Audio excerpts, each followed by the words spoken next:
The sound of shattering glass echoed through the empty mansion as Kira Bennett's ladder wobbled precariously beneath her.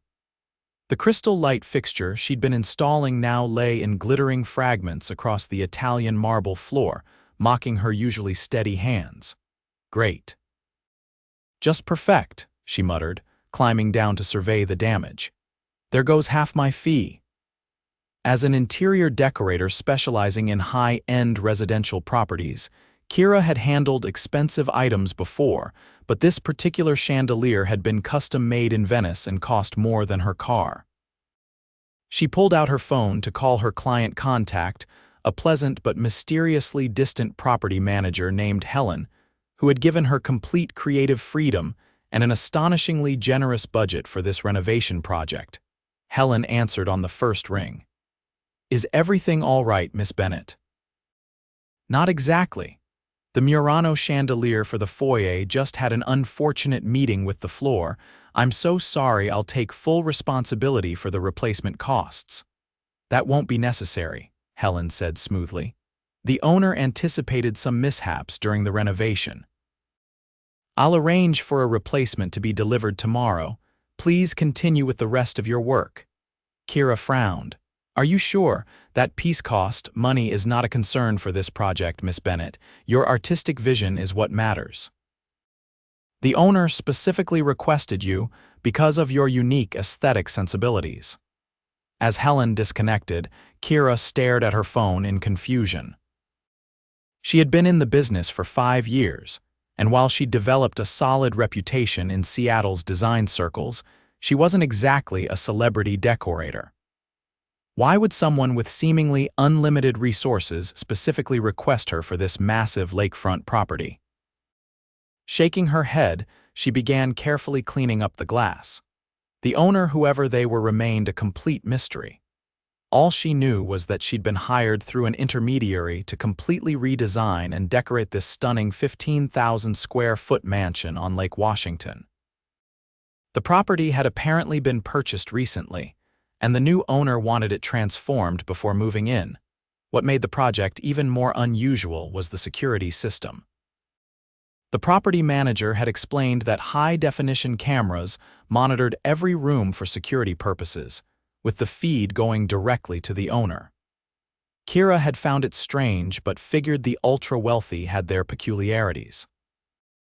The thought that someone might be watching her work occasionally crossed her mind, but she'd mostly forgotten about it as she immersed herself in the project. After cleaning up the glass, Kira decided to move on to the library. She'd envisioned it as a warm, intellectual space with floor-to-ceiling bookshelves, leather chairs, and subtle lighting. As she entered the room with her tablet to review her plans, she noticed something odd: a book sitting on the otherwise empty desk. It was a first-edition copy of The Great Gatsby, her favorite novel. Kira approached it cautiously. She was certain it hadn't been there yesterday when she'd measured the space for custom shelving. Opening it carefully, she found a handwritten note inside. "I think you'll appreciate this more than I do. Consider it inspiration for the library design." Kira's heart skipped a beat. Was that the mysterious owner, and how did they know about her literary preferences? She'd mentioned her love for Fitzgerald in a few interviews for local design magazines, but it seemed like an oddly personal touch from someone who had thus far remained completely anonymous. Setting the book aside, she tried to focus on work, but her mind kept circling back to the strange gift. By the end of the day, she'd made significant progress on the library design, but hadn't shaken her curiosity about the mansion's owner. As she was packing up her supplies, Helen called again. "Miss Bennett, the owner would like to know if you might be willing to extend your daily hours. He's quite eager to see the project completed and would be happy to increase your fee substantially." Kira asked before she could stop herself. Helen paused. "Yes, I thought you knew the property belonged to Mr. Nash."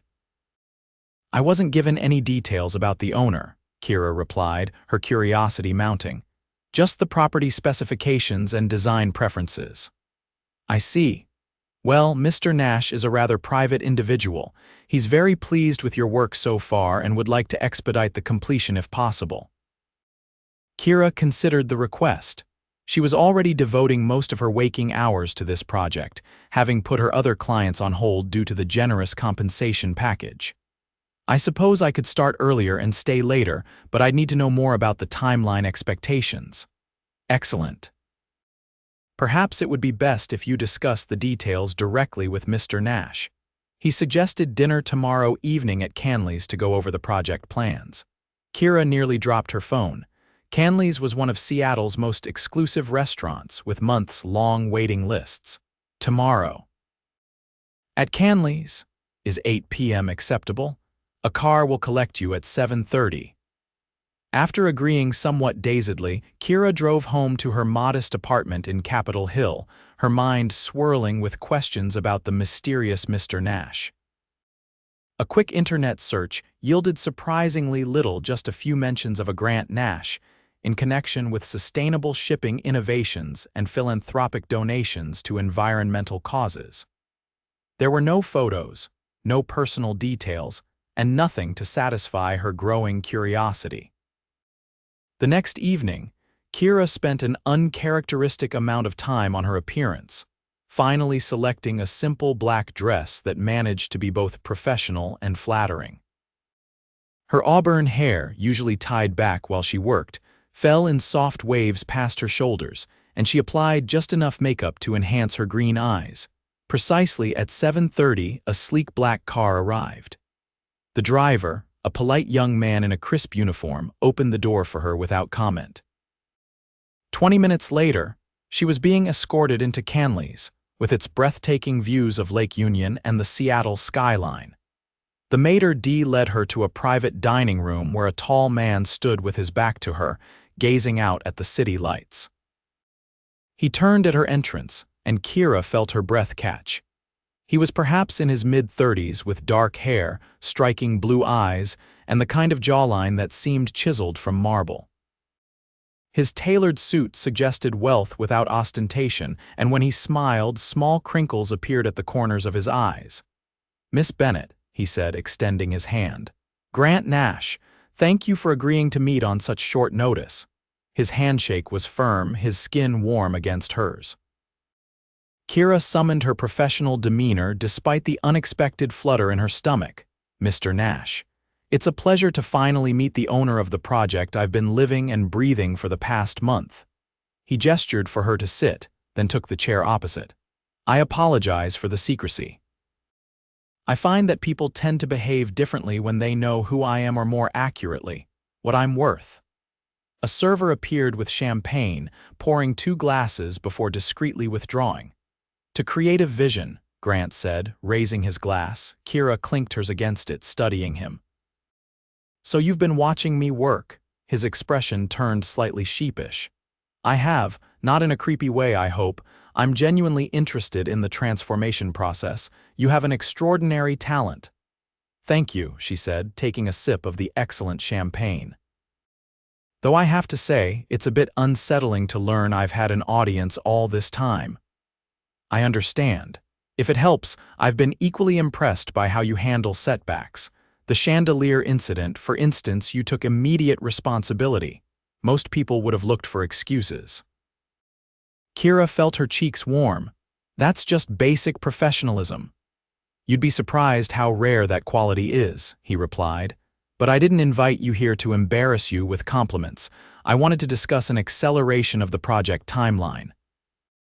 As their meal progressed, each course more exquisite than the last, they moved from professional discussion to more personal topics.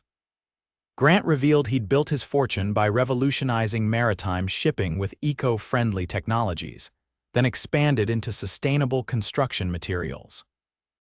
His new home would serve as both residence and showcase for these innovations. "That explains the specifications for sustainable materials throughout the house," Kira said, suddenly understanding many of the unusual requirements in her brief. "Exactly. I wanted someone who could create luxury without compromise to environmental principles. When I saw your work on the Fremont Eco Loft project, I knew you were the right designer." "That was a passion project," Kira admitted. "Most clients aren't willing to prioritize sustainability over aesthetics." "I want both," Grant said simply, "and I believe you can deliver them."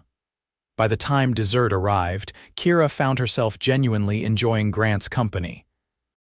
Despite his wealth and success, he spoke with passion rather than arrogance about his work, asked thoughtful questions about her career, and listened attentively to her answers. As they parted at the end of the evening, Grant hesitated. "I hope you don't mind me asking, but would you consider allowing me to be present during some of the installation work? I'd stay out of your way, but I'm fascinated by your process." Kira considered the unusual request. "I don't typically have clients looking over my shoulder while I work." "I understand," he said quickly. It was just a thought. Something in his expression, a flash of genuine disappointment, made her reconsider. "But I suppose we could try it. Maybe for the library installation next week. That's going to be one of the showcase rooms." His smile was immediate and transformative. "I'd like that very much." The following week, Kira found herself unusually nervous as she prepared the library for Grant's visit. She'd selected every element with meticulous care: the custom bookshelves in sustainable walnut, the butter-soft leather chairs positioned for optimal reading light, the hidden lighting that would create a warm glow throughout the space. Grant arrived precisely at the agreed time, dressed casually in jeans and a simple button-down shirt that somehow made him look even more handsome than he had in formal wear. "This is remarkable," he said, turning slowly to take in the partially completed room. "You've captured exactly what I wanted without me ever having to articulate it." "That's the goal," Kira replied, trying to focus on work rather than how his presence seemed to fill the space. "Now, I'm about to install these custom light fixtures. They're designed to provide perfect reading light while creating the ambience of old-world libraries." For the next few hours, Grant sat quietly in a corner, occasionally asking questions but mostly observing as Kira transformed the room. His presence, which she had expected to be distracting, became oddly comfortable. When she needed an extra pair of hands to hold a fixture while she secured it, he stepped in without being asked, following her instructions with careful precision. "You'd make a decent assistant," she commented as they stepped back to admire the newly installed lighting. "Is that a job offer?" he asked, his eyes twinkling. "I might consider a career change." "The pay would be a significant downgrade from your current position," she quipped. "But the company would be excellent compensation," he returned smoothly. Their eyes met, and Kira felt a jolt of awareness that had nothing to do with professional admiration. She quickly looked away, reminding herself that Grant was her client, her very wealthy, very attractive client who could hire any designer in the world. Over the next few weeks, Grant began appearing regularly at the mansion while Kira worked. Sometimes he'd bring lunch, other times coffee, always with the explanation that he was just checking on progress. Their conversations grew more personal, covering everything from favorite books to childhood dreams. Kira learned that despite his wealth, Grant had grown up in modest circumstances, the son of a shipyard worker and a teacher. His fortune had been entirely self-made, starting with a revolutionary design for fuel-efficient cargo ships he'd developed in college. In turn, she told him about her journey from an art student with practical parents who worried about her career prospects to a sought-after designer who'd found her niche in sustainable luxury. She shared stories of disastrous early projects and demanding clients, making him laugh with her impressions of a particularly difficult socialite who had changed her mind about color schemes weekly. As the mansion neared completion, Kira found herself increasingly dreading the end of the project. She told herself it was simply satisfaction with creating her finest work to date, but in quiet moments, she acknowledged the truth. She would miss Grant far more than the mansion. On a rainy Tuesday afternoon, as Kira was putting the finishing touches on the master bedroom, a serene space with spectacular lake views and subtle nature-inspired elements, Grant appeared in the doorway with 2 cups of coffee. "I thought you might need this," he said, handing her one. "It's getting cold out there." Thanks, she said, accepting it gratefully. I'm almost finished in here, just a few more accessories to place. Grant moved to the windows, looking out at the choppy waters of Lake Washington. You know, I've been thinking about what happens after you complete the project. Kira's heart sank, though she kept her expression neutral. Well, I'll provide you with maintenance guidelines for all the custom elements, and of course I'm available for any adjustments once you've lived in the space. He turned to face her. That's not what I meant. Oh, Kira, I've never enjoyed anyone's company the way I enjoy yours. These past weeks, watching you transform this house into something extraordinary, it's been the highlight of my days. She set down her coffee, uncertain how to respond. Grant, I know there's been a professional boundary between us, he continued, and I've respected that. But the project is almost complete, and I need to know if there's any possibility that you might want to see me outside of this professional context. Kira's pulse quickened. Are you asking me out? Yes, he said simply. I am. For a moment, all her insecurities surfaced. Why me? You could have anyone. Models, socialites, people from your world. Grant crossed the room to stand before her. That's exactly why. You see me as a person, not a bank account. When we talk, you're interested in my ideas, not my influence. Do you know how rare that is in my experience? He reached out, hesitantly touching her hand. Plus, you're brilliant, creative, and beautiful. When you get excited about a design concept, your whole face lights up, and it's the most captivating thing I've ever seen. Kira felt warmth spread through her at his words, at the sincerity in his eyes. I thought it was just me, she admitted softly. I've been trying not to have feelings for my client, and I've been trying not to have feelings for my decorator, he replied with a smile. I've been failing miserably. Me too, she confessed. Grant's smile widened. Then would you have dinner with me tomorrow, not to discuss the project, just us getting to know each other without any professional pretenses? I'd like that very much, Kira replied. Their first official date took place at a small, family-owned Italian restaurant in Pike Place, Market. Grant's choice, not the exclusive establishment Kira had expected. Over homemade pasta and red wine, they talked for hours, the conversation flowing effortlessly between them. Grant told her about his latest project to develop biodegradable shipping materials, while Kira shared her dream of someday starting a design school focused on sustainable luxury principles. As they walked along the waterfront afterward, Grant tentatively took her hand. I have a confession to make, he said. That sounds ominous, Kira replied, though she couldn't help smiling at the warmth of his fingers interlaced with hers. I may have influenced Helen's selection process when hiring a designer for the mansion.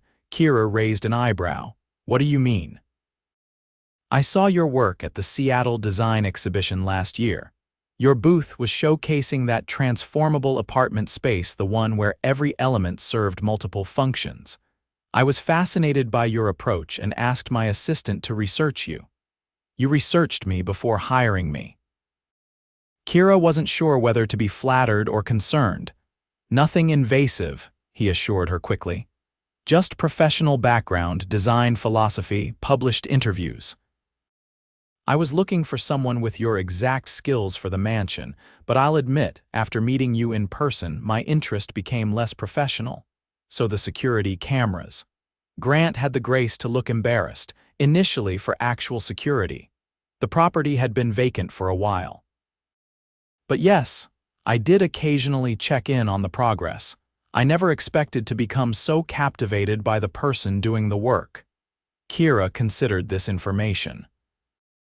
In another context, it might have seemed intrusive, but something about Grant's honesty and his obvious discomfort in admitting the truth made it feel more endearing than alarming.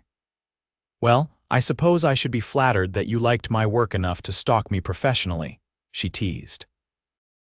Relief crossed his features. Does that mean you'll see me again?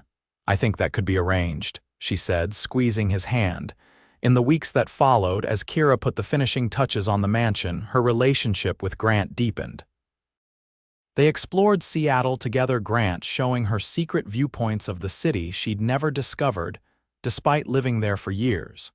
Kira introducing him to hidden artistic gems tucked away in unexpected neighborhoods. On the evening when Kira officially completed the mansion project, Grant invited her to a celebration dinner at the house, her first visit as a guest rather than a professional. She arrived to find the entire property transformed by soft lighting and floral arrangements, with a table set for two on the lakeside terrace she had designed. "This is beautiful," she said, accepting the glass of champagne he offered. "I had an excellent designer," Grant replied with a smile. "I wanted our first dinner in this house to be special." As they enjoyed a meal prepared by a private chef, Kira found herself reflecting on the strange journey that had brought them together.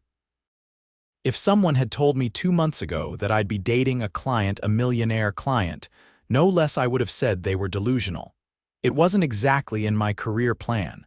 Grant reached across the table to take her hand. "The best things rarely follow our carefully constructed plans. When I bought this property, I was thinking of it as a showcase for sustainable design. I never imagined it would lead me to you." After dinner, he gave her a tour of the completed mansion, her own creation, but now furnished and lived in, with personal touches that made it unmistakably Grant's home.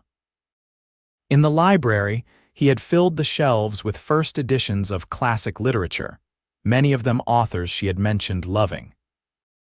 In the studio space she had designed with northern light for optimal working conditions, he had hung one of her student paintings, a piece she had mentioned once in passing, expressing regret at having sold it years ago.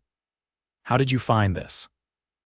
she asked, stunned to see the abstract landscape she had created in her final year of art school. "I have resources," he said with a small smile, "and motivation. You described it so vividly, I wanted to see what moved you so deeply." In that moment, looking at the painting she had created in a time of profound artistic growth, displayed so proudly in the space she had designed, Kira realized she was falling in love with Grant Nash not for his wealth or the grand gestures it enabled, but for the attentive heart behind them.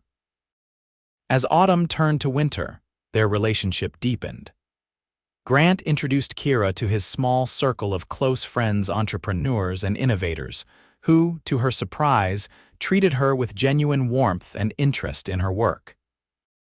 Kira brought Grant to her family's Thanksgiving dinner, where he charmed her practical-minded parents by discussing the business aspects of sustainable design, and good-naturedly endured her younger brother's thinly veiled inquiries about his wealth.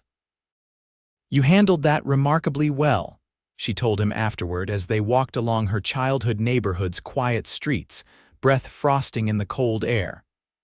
"What, the third degree from your brother's or your father's lecture on investment portfolios?" he asked, wrapping an arm around her shoulders.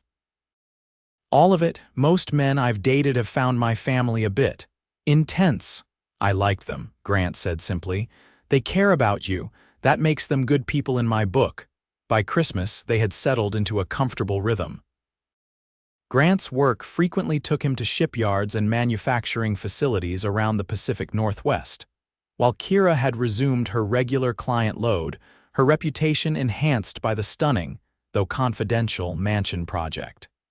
When apart, they texted regularly and spoke each night. When together, they found an easy companionship that balanced Grant's contemplative nature with Kira's creative energy. On New Year's Eve, Grant invited Kira to the mansion for a private celebration.